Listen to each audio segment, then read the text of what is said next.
Welcome to the Authentic Change Podcast. I'm Mike Horn, your host, and this podcast is for leaders and coaches who need and want fresh perspectives on what it means to live and to lead authentically. You're a leader who wants to make a difference, but sometimes you feel stuck. You know there's more to life and to leadership than what you're currently experiencing. It can be tough to figure out how to grow as a leader. You might be reading all the blogs and books, but it still feels like you're not making progress. You might even be feeling like you're doing everything wrong. On Authentic Change with Mike Horn, we interview experts who share their insights on how to live and lead authentically. Our guests are trendsetters in building great leaders, teams, and organizations. We provide fresh perspectives on what it means to live with purpose and authenticity. Welcome to this episode of the Authentic Change Podcast. Welcome to this episode of Authentic Change with Mike Horn. I am absolutely delighted to have in our virtual studio today Dr. Leonel Peña, who is the co-founder and chief operating officer of the Brigify Group. And we're going to talk a lot more about the Brigify Group in today's podcast and what Dr. Leo's role is in that. And what they do. You'll be able to find references to the Brigify Group in the show notes, but it's thebrigifygroup.com. But let me talk a little bit about Dr. Leo Peña, who is, again, the co-founder and chief operating officer of the Brigify Group, which is a firm of strategic advisors who connect the power of research and theory for everyday strategies and decisions regarding workplace productivity, change management, employee reinvigoration, and human behavior practices to create actionable solutions. For those of you in human resources and organization development in our listening audience, those will all be familiar concepts to you. Dr. Peña is a leader development coach, a management consultant, a strategic advisor for organizational strategy, training and development, and strategic organizational capabilities integration. He has extensive experience collaborating with a wide variety of professionals, including media, community, and state-level leaders, corporate leaders, members of Congress, senior staff at the White House and the Pentagon. Welcome, Dr. Leonel Peña. I really am looking forward to exploring your experiences and how they relate to the topic of authentic change and authentic leadership. But tell the audience about yourself. Well, first of all, thank you for having me. It's a pleasure to be here. I recently retired from the United States Army. I spent a little over 20 years in the Army. And along the way, I was very fortunate enough to earn my master's degree in administration and a diploma from the U.S. Army Command and General Staff College, and as well as a doctorate in management. And so now I also am an adjunct faculty for the School of Professional Studies at the University of the Incarnate Word out of San Antonio. And so my wife and I, who is the founder of our organization, Dr. Patty Delgado, we obtained our doctorates. And so we were looking for the next thing. How do we put our talents and our education and our training to use after my retirement from the Army? And so we founded the Brigify Group to best utilize our skills and our talents to serve others. So that's a pretty big deal when you leave, as you retired from the U.S. Army at the rank of lieutenant colonel. Talk about the roles that you had that led to that. Well, so as I mentioned, 20 years, so I joined the Army when I was 21, very quickly turned 22. And so you're immediately thrust into various leadership positions. And so, after an entire career, you pretty much span the gauntlet. Different positions that I served in were, it included administration, operations, training. I also oversaw various support elements such as information management, logistics, and resource management, safety and security, strategic planning, all of those types of additional departments. So it was interesting. It was fun. It was exciting. definitely busy, and it definitely exposed me to all the different facets of leadership because you've got to have obviously technical expertise in what you do, but then, of course, as you ascend in the ranks, you're responsible for more and more people, more and more offices, divisions, and so on and so forth, more assets. And so you've got to be a leader. You're on the spot all day, every day. And as we say in the Army, leadership is our business. And so you learn from others. You learn from the institution. You learn from educational institutions. You learn from self development, from unit training, from a variety of ways and sources. And so all of that just kind of comes in, and you take it as you get it. And then 20 years later, you figure, well, I hope I can do something with all of this knowledge and experience to serve others. Are you able to describe or to discuss how you led one of your units to distinction by earning the Army Superior Unit Award? Yes, so that was back, I want to say around 2013 or so. So that was tough but rewarding.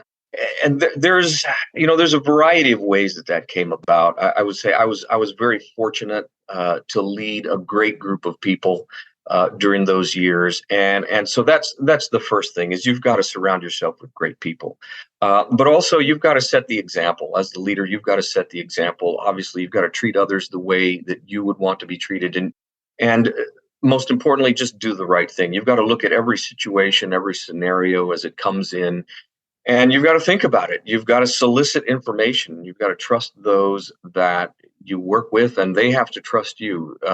Trust is one of those primary keys. You've got to have trust and good communication, and so that when you make a decision, everybody knows and understands that all the various facets of that decision were considered. So there's a lot of different things that go into that. As I mentioned, communication, trust, but also empowerment. You've got to empower your folks. You've got to let them run with the ball, so to speak. When they're carrying the ball, you've got to let them run with it, and you've got to follow up. You've got to close the loop. You've got to continue to communicate all the way through whatever's going on, whether it be projects or other significant events. And you just got to stay close to your folks.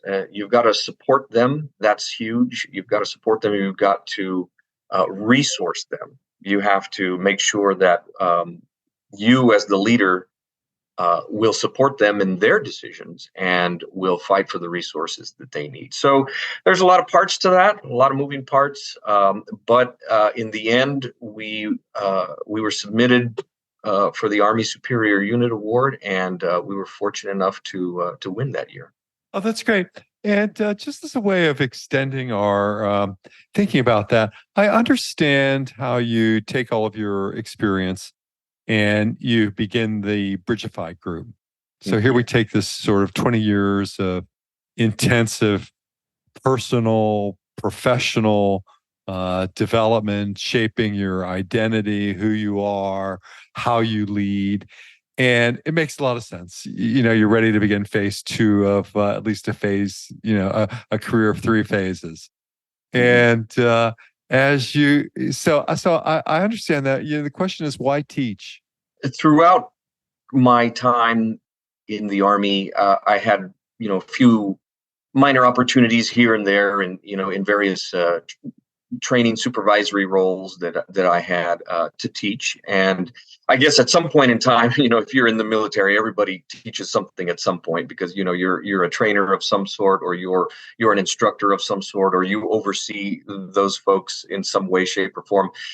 So I had those opportunities, and it was fun, and I enjoyed it, and I enjoyed being able to impart my background, training, education, wisdom, what have you, on others, and watch them grow and be able to run with that knowledge and succeed. It was really rewarding to be able to see others succeed based off of what you had given them, the knowledge that you had given them. And so, I figured as we were starting our company, after I retired, Sure, it was busy. We knew it was going to be busy, and it was. But I wanted to also keep that connection with teaching. I wanted to keep that connection with imparting on others and being able to empower them and watch them be able to run with that and grow and succeed in their own way. And I had the education, I had the knowledge, I had the skills. So I said, well, here's just another way I can put all that to good use. Oh, that's absolutely fantastic. And I want to also talk about, some time ago you were inducted into the Honorable Order of Kentucky Colonels. You've got to explain what that is. Well, so being inducted into the Honorable Order of Kentucky Colonels is basically sort of the highest type of recognition that can be bestowed upon someone by the governor of Kentucky. And it's usually bestowed upon folks who have contributed significantly to the state and the nation in some way, shape, or form. And I was nominated.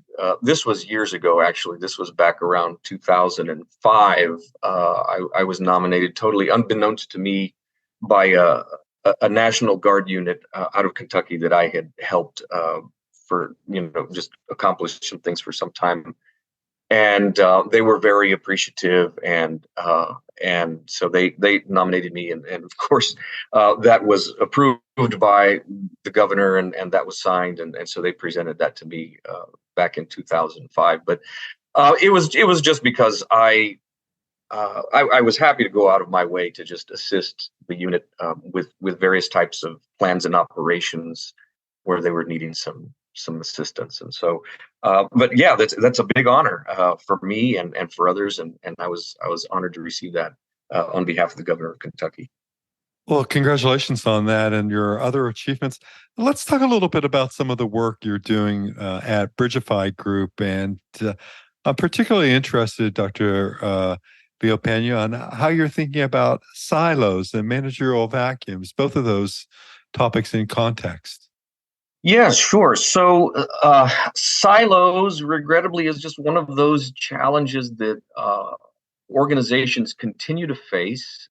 And as we all know, there's pluses and minuses to an organizational structure. Obviously, a good organization has a solid structure. You have your operations, you have your admin, you have your HR, you have your whoever else you have, various offices or departments, which is good. You have all your professionals in one area. But one of the downsides is they don't, for one reason or another, they're unable to share information when necessary, whether it be a big project or a long-term project or an emergency or what have you, just different types of scenarios. And so, especially the larger the organization is, the more people there are, the harder it might be to communicate, across the organization or from one department to another, or just depending on the size of teams or the size of offices or geographic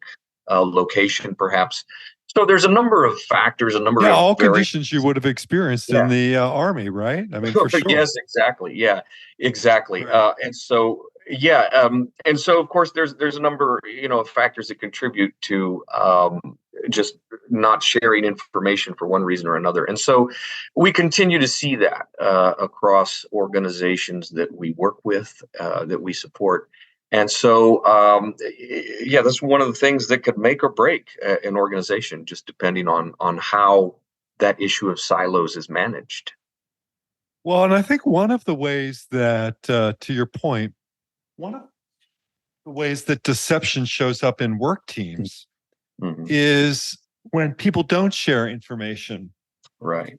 So I would imagine in the U.S. military, and as certainly some of the recent media stories suggest, there's a lot of information that you shouldn't share or that is on a need-to-know basis. So how do you still cover that and be transparent with the team that you're working with? And you must have learned a lot about those boundaries. Oh, absolutely. Well, there should be is there should be some guidelines or some parameters. For example, in the military, we know the obvious. If you somehow come across medical information, that's protected. You can't share that. If And we go a step Same further. in corporate environments, right? In big corporate Right, environments, all the HIPAA exactly. legislation, right? Exactly, HIPAA, yes.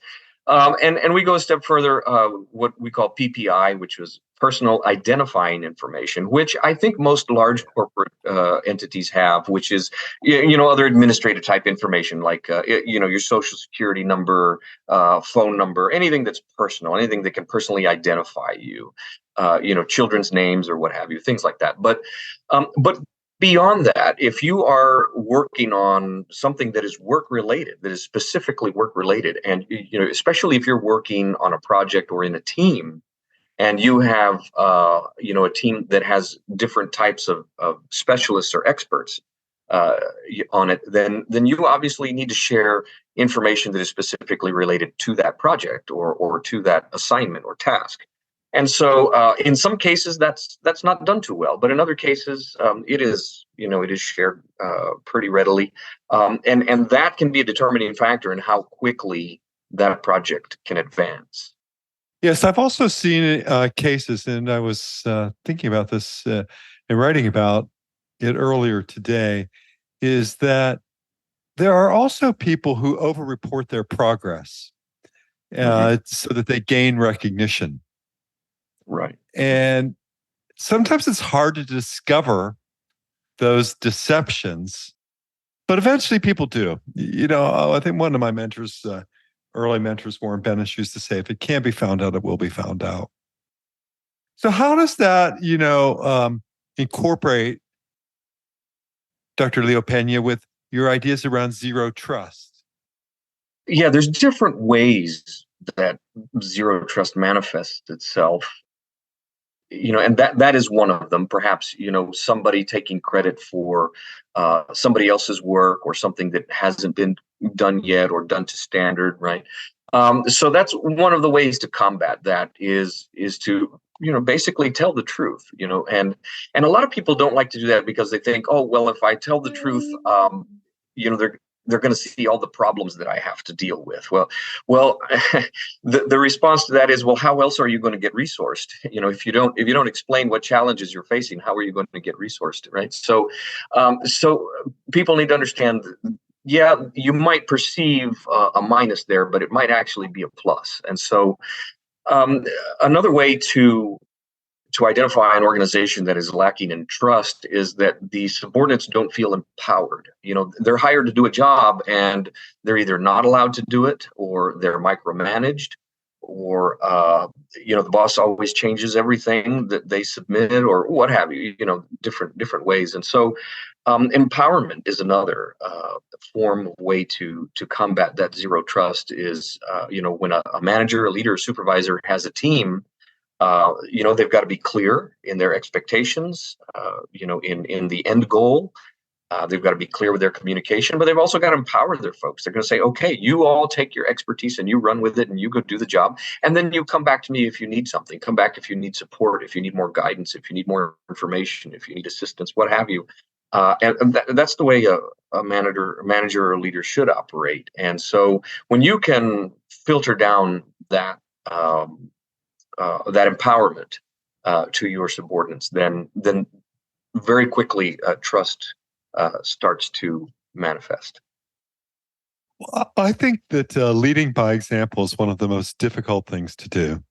It's one of the easiest things to say and one of the most difficult things to do. And yet, it is among the most elegant of solutions, because if you embody these values of honesty and transparency, that means that you've got to be truthful in your communication. It means you've got to acknowledge your mistakes.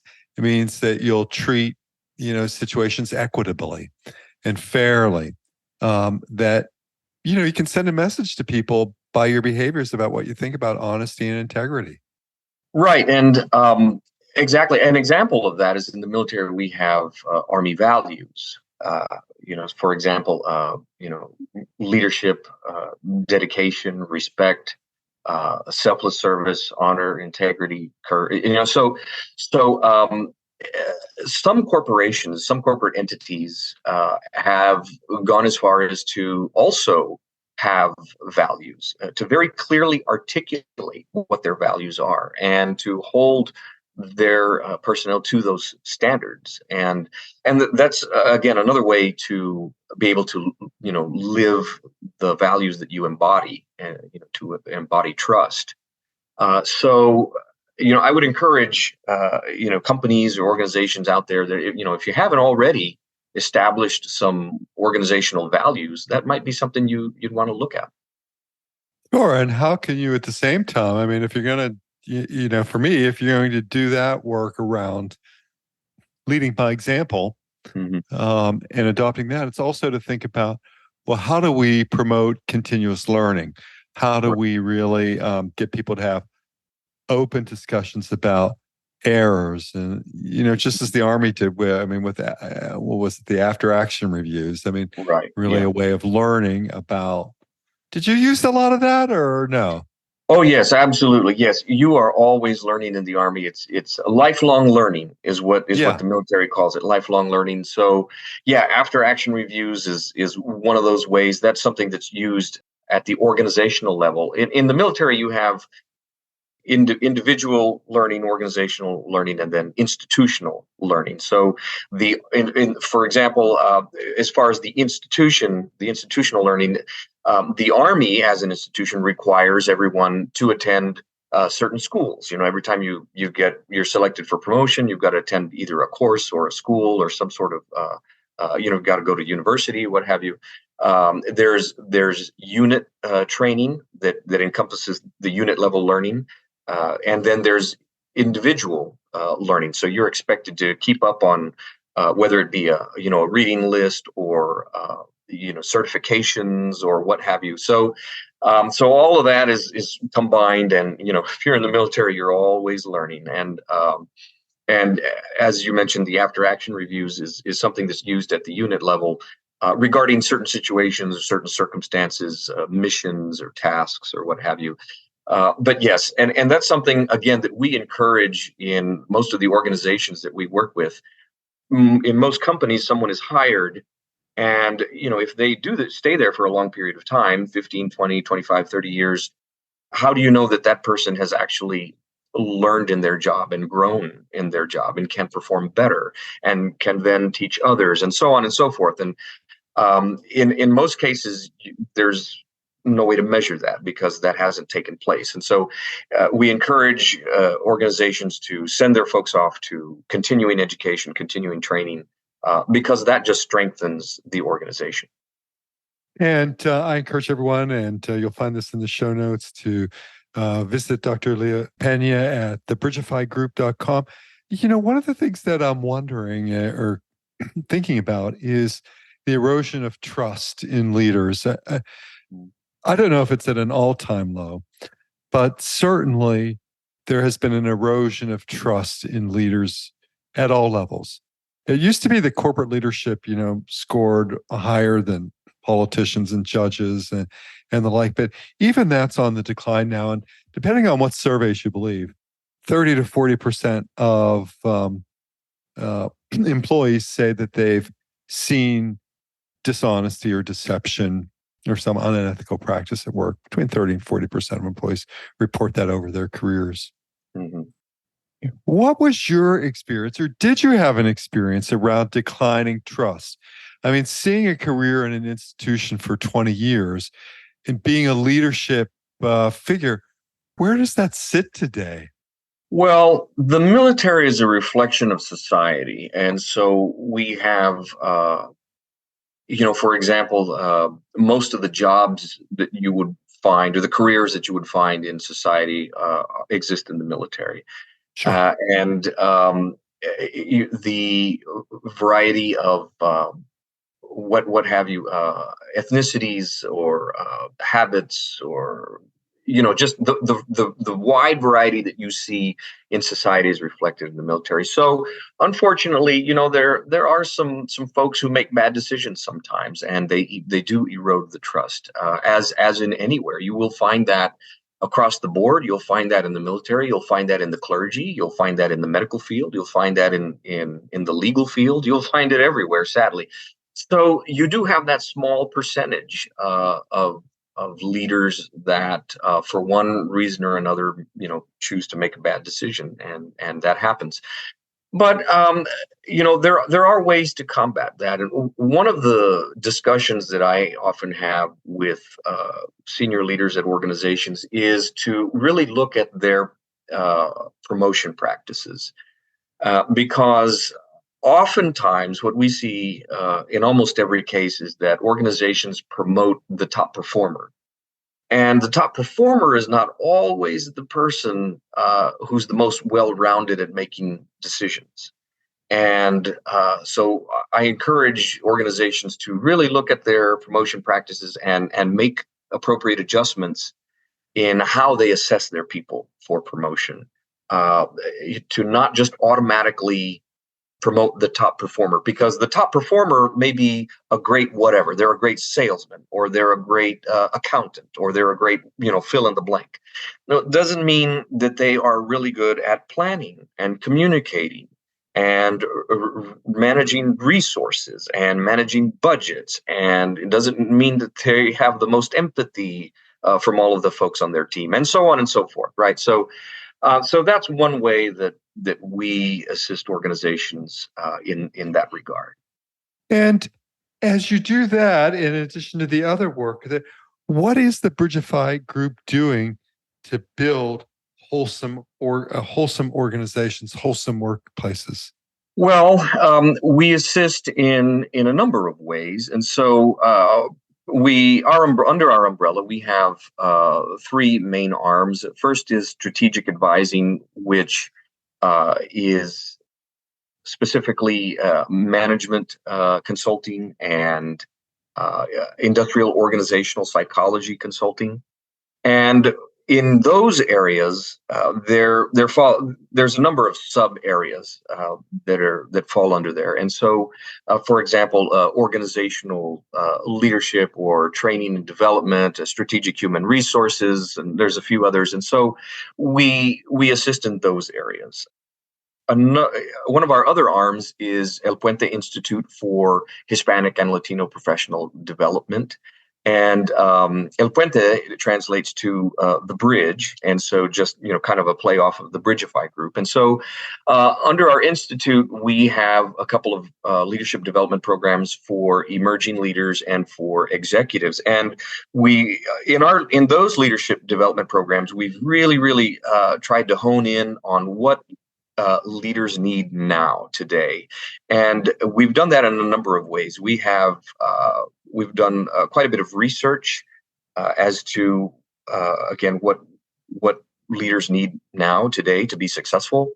And we've also incorporated a cultural aspect that kind of sort of also covers a little bit of the DEI aspect.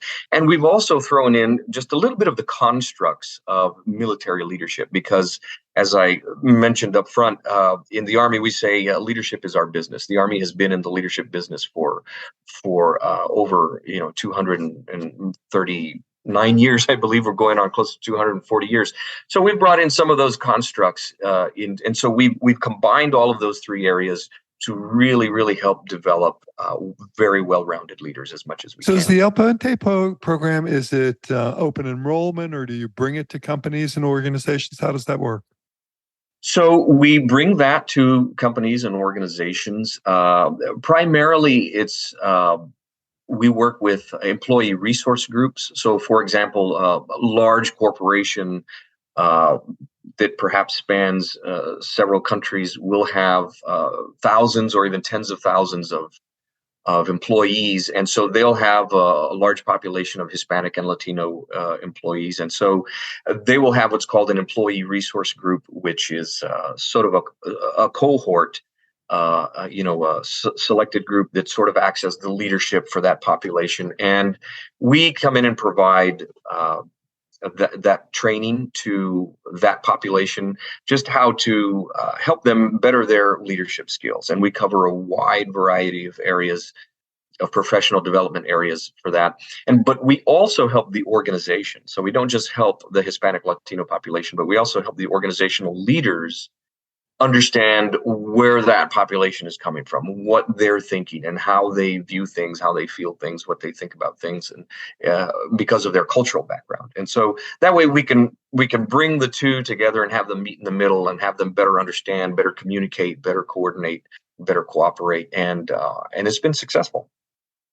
And why is this so essential to organizational life today? Well, the demographics of the professional population are shifting. They are changing by the day, and it's not only in the Hispanic Latino population, but just demographics as a whole. Whether it be the African American community, the Asian community, they're all basically growing, and so corporations. More and more by the day have more of these populations, of the minority populations. And according to the U.S. Census Bureau and many other research think tanks, the current minority populations will actually become the majority populations by 2050. And so it's basically good business for everybody to understand each other and everybody be able to understand where everybody's coming from in terms of cultural aspects, because we spend so much time working together. And so if I, as a Hispanic American, can better understand my Asian counterparts and their culture and their background and their history and how that impacts their work ethic, how that impacts their work relationships, then we can work better together, and overall you have a more effective organization. Yes, and as we begin to wrap up our discussion for today, I'm thinking about how we position and transform workplace cultures for long-term success. What one or two pieces of advice would you give to our listening audience on transforming workplace cultures for long-term success? Well, great question. And so I would bring that back to our topics of discussion for today. First, look at your individual departments or offices, what have you, and look for those silos and look to see, is there a way that we can better enhance the teamwork and the communication and specifically the integration. Now, because of technology, in different ways, integration is what's needed. If you have people that are managing projects and these people are spread out over different continents or different states within the country, what you need is in addition to communication, you need integration. Who's picking up the baton on that one? Who is shepherding the process? You might have a project manager, or you might have some other form of manager, but they're busy managing. They're busy doing what they need to do. So who's actually shepherding that process? So I would look at the silos. Another thing we talked about managerial vacancies is the succession planning. As I talked a little bit about, you've got to look at the whole person. You've got to look at when you have a managerial or leadership vacancy and you're looking to promote somebody, don't automatically assume that it's the top performer who's the best well-rounded person for the requirements of that position. There are many, many requirements of these, managerial leadership positions, and so you want to look at the whole person. And lastly, as we talked about trust. We talked about communication and delegation. So trust is huge, and the research has shown that organizations that score high in trust score high all around, specifically in their success and in their bottom line too. So leaders really need to look at how pervasive is trust in our organization. That's great, Dr. Leo Peña. I really appreciate your interaction with me today and your participation in the Authentic Change with Mike Horn podcast. And I encourage our listeners again to take a look at the show notes and visit Dr. Peña at the Brigify Group. That's BRIDGIFY, brigifygroup.com, or reach him via email at leo@thebrigifygroup.com. So until the next episode of Authentic Change with Mike Horn, stay well. Thank you. Thank you for listening to the Authentic Change podcast. I'm delighted that you've tuned in to listen. Please visit the show notes for links to topics discussed in today's podcast. To download a free ebook on authentic change and leadership and to subscribe to my newsletter, please visit mike-horn.com. Once again, mike-horne.com, mike-horn.com. Once again, thank you for listening to the Authentic Change Podcast.